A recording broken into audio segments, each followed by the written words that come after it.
Hi, my name is Keyvan Behirad, and today I'm going to explain why the metaphor that I chose is the best among the six metaphors, and why does my metaphor summarize the book the best.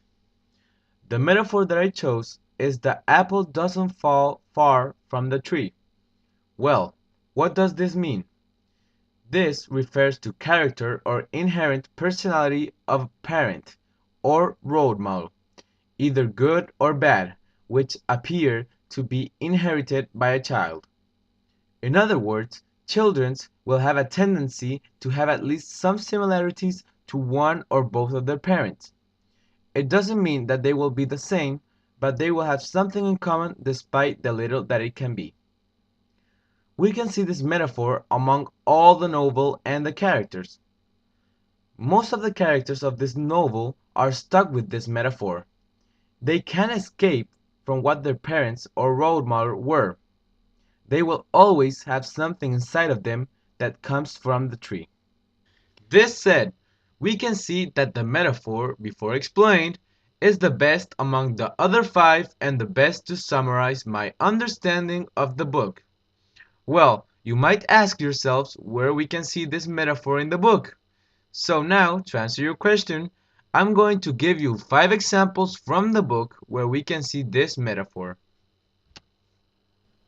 My first example is Junior and Victor.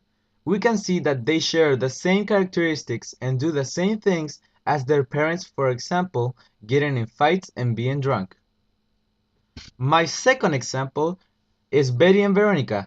Even though that they tried to be as Indian as possible, they couldn't get rid of their white heritage. My third example refers to Robert Johnson.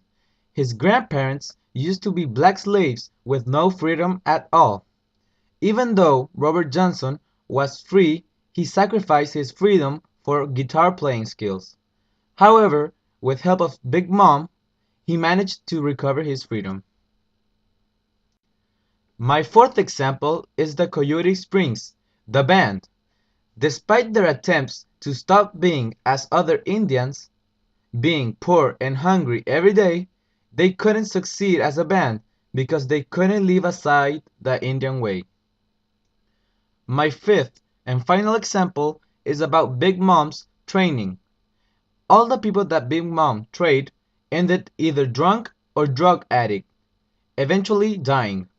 The same happened to Junior, ending up killing himself. This is why I think my metaphor, the apple doesn't fall far from the tree, is the best.